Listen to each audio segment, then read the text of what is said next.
Pada suatu hari, saat Sunan Kalijogo tengah duduk bertapa di tepi sungai, tiba-tiba muncul seorang wanita berwajah cantik. Wanita itu berpakaian kemben dan tiara di rambutnya, bak putri keraton dengan kain berwarna hijau mengkilap bagai sutra. Sunan Kalijogo meyakini bahwa kemunculan putri tersebut merupakan makhluk halus yang sedianya akan mengganggu pertapaan yang sedang ia lakukan. Dengan gaya yang menggoda, putri tersebut yang ternyata bernama Dewi Roro Panas, yaitu putri kedua Dewi Naga Selatan, bermaksud untuk menggagalkan pertapaan Sunan Kalijogo dengan cara menggoda nafsu birahinya. Oleh karena merasa tergoda, maka Sunan Kalijogo pun menutupi auratnya karena kainnya tersibak oleh hembusan angin. Kemudian keluarlah dari larangannya perwujudan sebuah keris kalamoyang. Dewi Roro Panas sontak mundur setapak dari Sunan Kalijogo. Lalu Sunan Kalijogo pun berkata, "Mohon Nyai jangan mengganggu tapas medis saya dan menyingkirlah dari sini."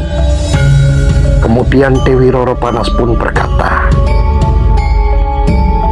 "Kang Mas tidak perlu khawatir karena saya diutus oleh Bunda Ratu Kidul untuk menguji seseorang yang tengah bersemedi di daerah ini."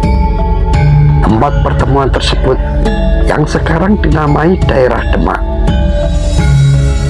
Tujuan Dewi Naga Selatan mengutus putri keduanya itu adalah untuk membuktikan ucapan Sunan Gunung Jati yang menundukkannya dalam pertarungan gaib sebelum para wali songo mendapat izin sang Dewi Naga Selatan untuk menyebarkan agama Islam di Pulau Jawa.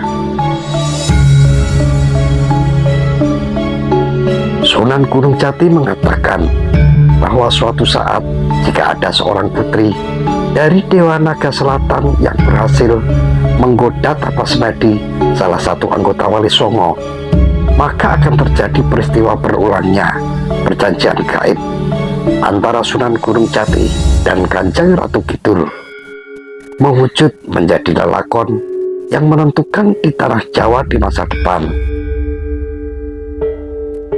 Kembali kepada kisah pertemuan antara Sunan Kalijogo dan Dewi Roro Panas. Setelah Sunan Kalijogo meminta Dewi Roro Panas untuk tidak menggodanya, maka Nyai Roro Panas pun berkata, Kang Mas memintaku menyingkir dengan syarat keris itu harus diserahkan kepadaku dahulu, Kang Mas." Kemudian dengan sekelebat tangan Dewi Roro Panas mengayun jemari lentiknya dan dalam sekejap menangkap keris kalamoyang dari Sunan Kalijogo. Lalu ia pun berkata kembali, "Setelah mendapat keris ini, saya akan pamit mundur dari hadapan Kang Mas." Sunan Kalijogo cukup terkejut dengan kesaktian putri Dewi Naga Selatan. Setelah menyematkan keris ke dalam lipatan selendang di pinggangnya, lalu Dewi Roro Panas pun memberi salam hormat dengan menunduk dan sekelebatan tangan kanannya memutar selendang hijaunya. Ia terpental bagai kitiran angin menuju ke atas dan ia pun menghilang seketika. Setelah Tapasmedi Sunan Kalijogo diselesaikan, ia berangkat menuju Jawa Barat, tepatnya di pantai utara daerah Cirebon, untuk menemui Sunan Gunung Jati.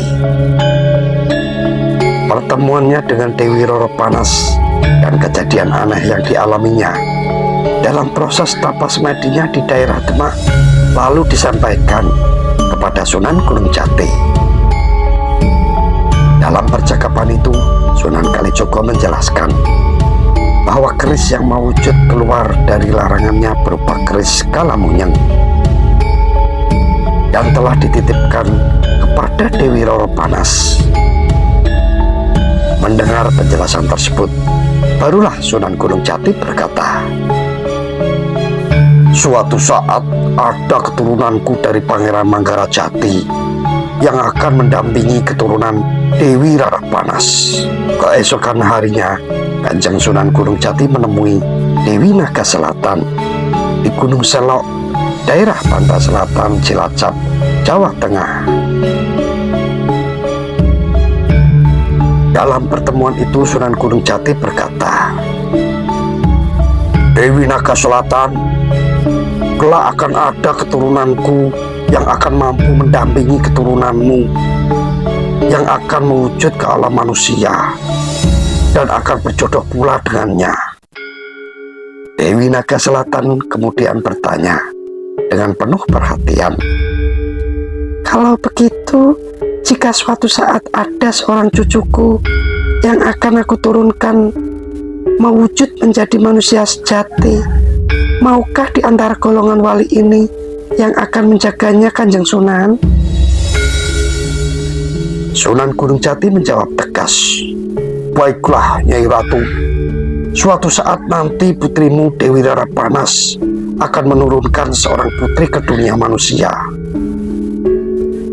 dan akan mempunyai kekuatan ilmu dari Keraton Kidul berkat penyatuan di dalam badannya keris Kalamunyang ini. Dan dia akan mendapat penjagaan dari keturunanku sendiri yang terpilih. Itulah takdir yang akan menjadi kenyataan dengan dibuktikan oleh peristiwa gaib antara Sunan Kalijogo dengan Dewi Roro Panas di daerah Demak. Takdir itu akan muncul beratus-ratus tahun kemudian setelah lelakon antara Wali Songo dan golongan Keraton Kidul ini berakhir.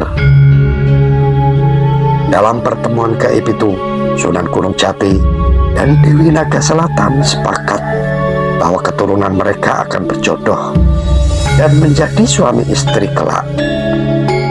Sebelum Dewi Naga Selatan menghilang dalam kabut putih yang akan menyelubunginya dalam kekuatan alam spiritual, lalu ia pun berkata, Mudah-mudahan kesepakatan ini akan menjadi kenyataan. Bukan begitu, Kanjeng Sunan? Dengan tersenyum Sunan Gunung Jati pun mengangguk, menyatakan tanda setuju. Tiba-tiba gemuruh angin membahana, tanda akan kedatangan kerabat keraton menjemput beliau.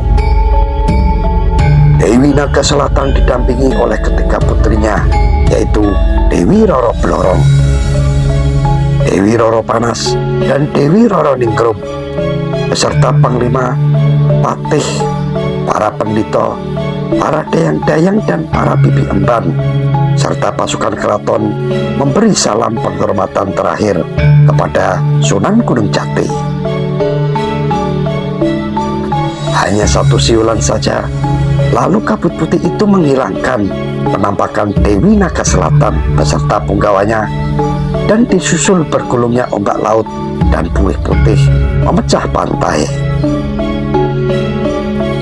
Demikianlah, dengan adanya perjanjian gaib tersebut, suatu masa nanti akan muncul ke alam manusia, yaitu putrinya Dewi Roro Panas yang telah digariskan berjodoh dengan salah satu keturunan Sunan Gunung Jati, salah satu Wali Songo yang legendaris. Demikianlah penuturan turun-temurun dalam babat Tanah Jawi mengenai awal lelakon mulia di Tanah Jawa ini. Wallahu a'lam bishawab.